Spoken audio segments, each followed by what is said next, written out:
E aí, galerinha do sétimo ano, como é que vocês estão? Tudo bem com vocês? Espero que vocês estejam bem. A gente não pode estar junto, mas brevemente estaremos em sala de aula. Se Deus quiser. Vamos seguir para a aula de hoje? Texto de divulgação científica é a aula 5 do segundo bimestre. Seguindo aí. Vamos definir primeiro, tá? Definindo o que é o texto de divulgação científica. É um tipo de texto expositivo e argumentativo mais elaborado. Bom, pera lá. O que é um texto expositivo? Gente, um texto expositivo é aquele que expõe alguma coisa, algum assunto, algum tema. Eu só quero expor o que foi falado. Por exemplo, eu fiz um estudo sobre como é importante a água potável para a questão da saúde dos seres humanos, né? Então, lá cheguei a algumas conclusões, fiz algumas pesquisas, cheguei a alguns dados, enfim. Na hora de eu divulgar esse tipo de pesquisa, é o texto de divulgação científica que eu vou utilizar. Aí, o que eu vou fazer? Expor as conclusões que eu cheguei. Então, o texto expositivo expõe algo, expõe algum assunto. Só que ele, além de expositivo, ele é argumentativo. Por quê? Eu não estou divulgando minha pesquisa, então eu preciso defender cada dado, eu preciso argumentar sobre cada situação que eu cheguei na minha pesquisa. Então, se expõe os dados e também se argumenta, bem parecido com um texto dissertativo, que ali eu vou defender uma opinião que eu cheguei através da minha pesquisa. Por isso que é um texto expositivo e argumentativo. Então, são produzidos mediante pesquisa, fundamentos teóricos e resultados de investigações sobre um determinado tema. Então, é um texto utilizado por cientista quando chega a alguma descoberta sobre algo. Então, ele vai lá, elabora esse tipo de texto, expõe, tá? Numa revista de ciência, num canal sobre ciência. Então, ele vai expor e argumentar sobre a conclusão que chegou na sua pesquisa, tá? Possui a finalidade principal de popularizar a ciência, ou seja, difundir o conhecimento científico, transmitindo assim diversas informações de valor indiscutível. Então, entendido sobre o texto de divulgação científica, a gente pode seguir. Vamos ver características do texto de divulgação científica. Linguagem objetiva e clara, tá? Ali a ideia é expor sobre algo. Então, eu não posso deixar nada confuso, tá? Para o meu leitor. Se eu der alguma confusão, meu leitor não vai fazer o entendimento da minha pesquisa, né? Então pode gerar dúvida nele.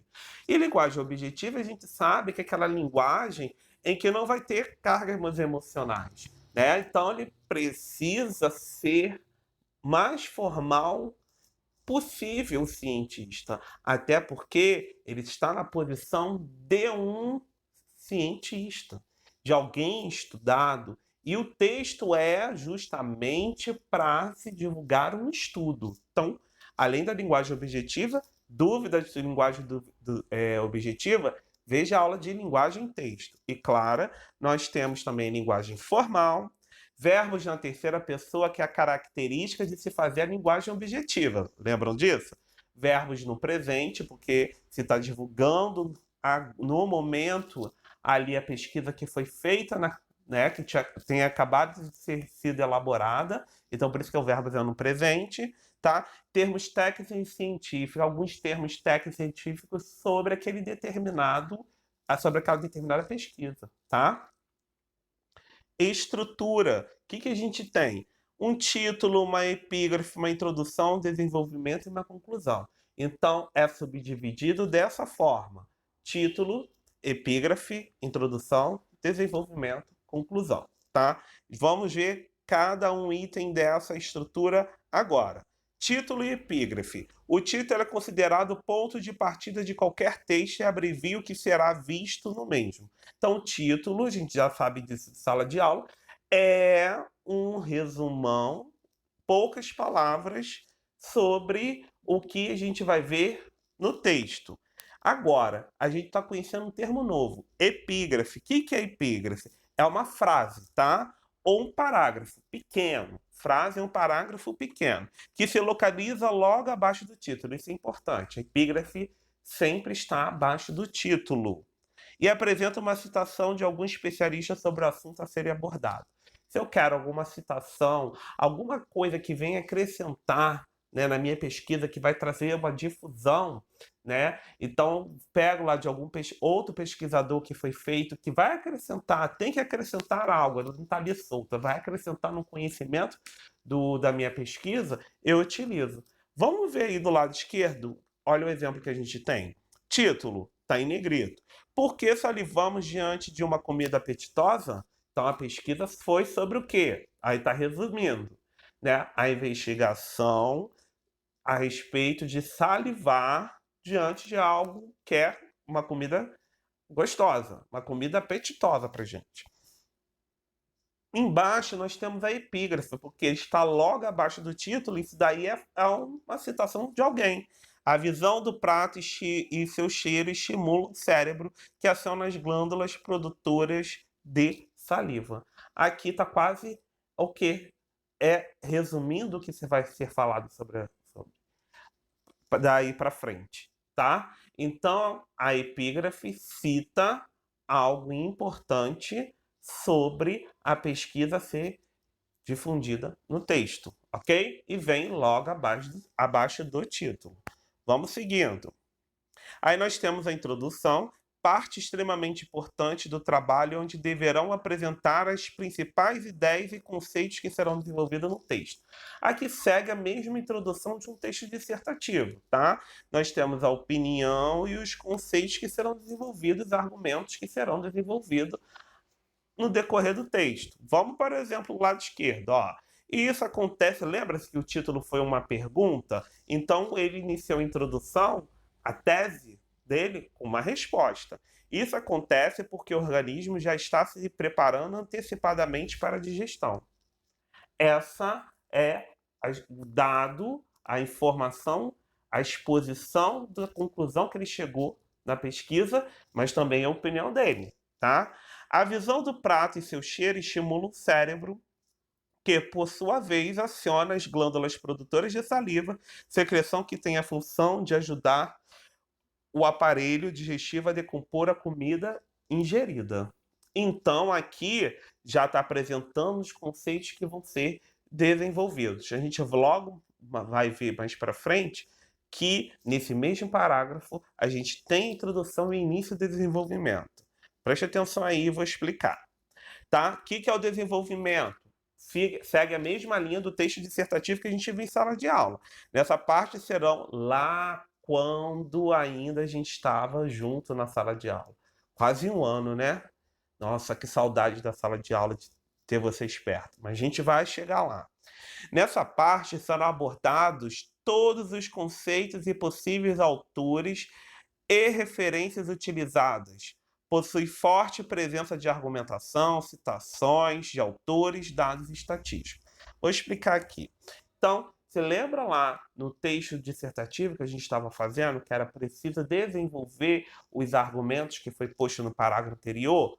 Tá? Aqui esses argumentos só vai ser chamado de conceitos, mas é argumento. Eles só vão ser chamados de conceitos aqui porque é de praxe nesse tipo de texto, tá? Então, os argumentos daquela opinião que estava anteriormente, falada lá no primeiro parágrafo a respeito de a gente ver o alimento, dar uma informação para o cérebro e salivar, tá?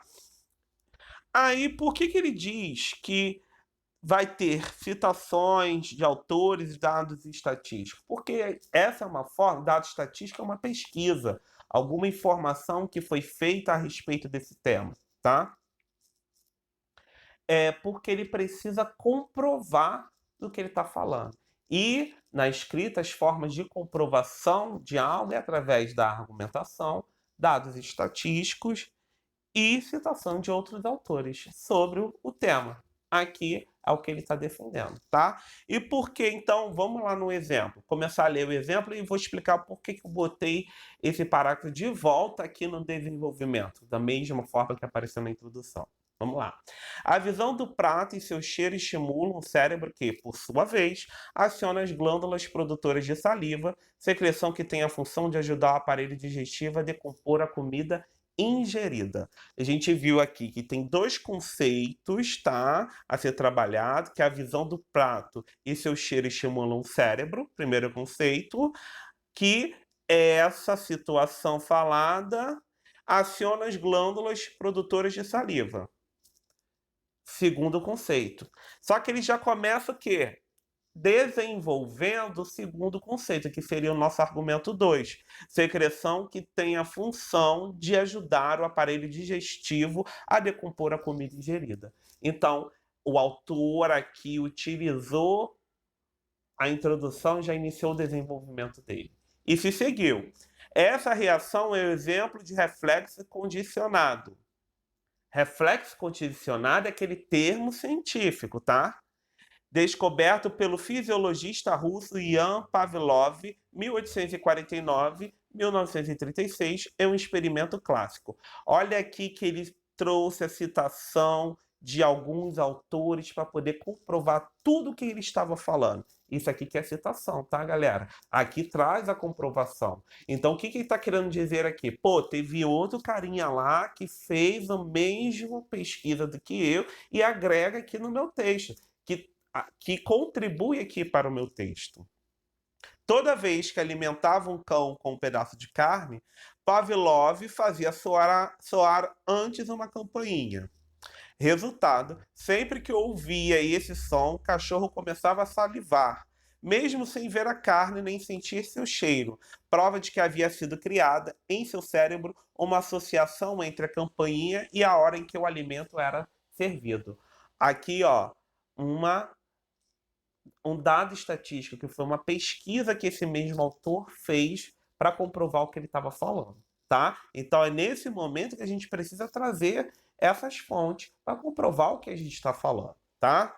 Seguindo aí a gente chega à conclusão. Vamos para o lado direito aí e definir o que é a conclusão. Na conclusão, há um resumo de tudo que foi exposto, sendo que uma nova ideia geralmente é apontada referente ao que foi apresentado no trabalho. O que está querendo dizer aqui? Que é praticamente o mesmo que a gente estudou sobre o texto dissertativo e argumentativo, só que com outras palavras. Lembra que a gente fazia na conclusão retomada do que foi falado lá na tese e duas possíveis soluções? Aqui a retomada tem. Quando eu falo resumo de tudo que foi falado, que tudo foi exposto, é uma retomada da ideia do texto, tá? E só que não vamos ter duas possíveis soluções, mas o acréscimo de uma nova ideia é apontada referente ao que foi apresentado no trabalho. Então vai trazer um outro conceito aí sobre a pesquisa que está sendo elaborada. Vamos ver isso na prática. Olha lá no lado esquerdo. O curioso é que a quantidade de salivação varia de acordo com o estado motivacional da pessoa. Olha esse ponto aqui. Resumo do que tudo que foi falado. Até então estava falando que a saliva acontece, né, quando a gente associa no nosso cérebro a comida, né, e ajuda na hora da digestão. Não é isso que acontece? Não é isso que foi feito lá na pesquisa do cachorro também? No toque da campainha? Então aqui a gente fez essa retomada de tudo que está sendo falado. E vai trazer aí uma nova ideia. Só que trouxe uma ideia que a gente vai ver de outra especialista sobre o assunto. O indivíduo faminto tende a salivar muito mais diante de um prato de comida do que alguém com menos fome. Então, olha outra ideia, né? Então, a ideia da salivação não é só quando a gente faz, quando a gente associa a comida e a fome, né? Mas a gente saliva ainda mais quando a gente está com mais fome do que outros que estejam com a mesma fome. Então, trouxe uma outra ideia, Então, fechou o texto. A conclusão é feita dessa forma. Resumo de tudo que foi falado, mais algum outro conceito, alguma outra ideia. E essa ideia foi da fisiologista Sara Chama Lagnato, da Universidade de São Paulo, da USP. Ok? Galera, então esse é o texto de divulgação científica. O que a gente viu aqui até agora? Primeira coisa que a gente viu é um texto utilizado para popularizar a ciência, pois expõe e traz uma argumentação sobre alguma pesquisa científica. Tem linguagem objetiva, formal, verbos na terceira pessoa e o tempo desses verbos tem que ser no presente, né? Essa é a característica. Tem o título, que resume tudo que vai ser falado no texto, né? A epígrafe, que vem logo abaixo do título, tá? É um pequeno parágrafozinho, alguma fala, uma citação de alguém, a citação de algo importante para o entendimento do nosso texto. Tem a introdução, tá? Que é a elaboração dos conceitos principal e a defesa desse conceito principal. Vem desenvolvimento, que é o quê? Desenvolver a defesa do conceito principal, que a gente conhece como argumentos. Aí traz uma citação, aí traz uma pesquisa, aí traz também um dado estatístico, como a gente viu, tudo no intuito de comprovar o que estava se falando anteriormente. Lembre-se da pesquisa feita com cachorro. E tem a conclusão, que é um resumo de tudo que foi falado, mais uma ideia nova, importante para a gente ter conhecimento, tá? Foi isso que a gente viu aqui. Espero que a gente se veja em breve. Ah, para não esquecer, trouxe o texto completo, tá? Que esse texto, ele foi do site de Ciência Super Abril, tá? Por que salivamos diante de uma comida apetitosa? Aí tem essa fotinho de hambúrguer lá, uma delícia, que acabou de me dar uma salivação aqui. Então tá comprovando tudo do que tá falando, tá? Galera, chegamos ao nosso fim. Tchau, tchau. Olha lá que a gente vai se ver em breve, pessoal. Fui!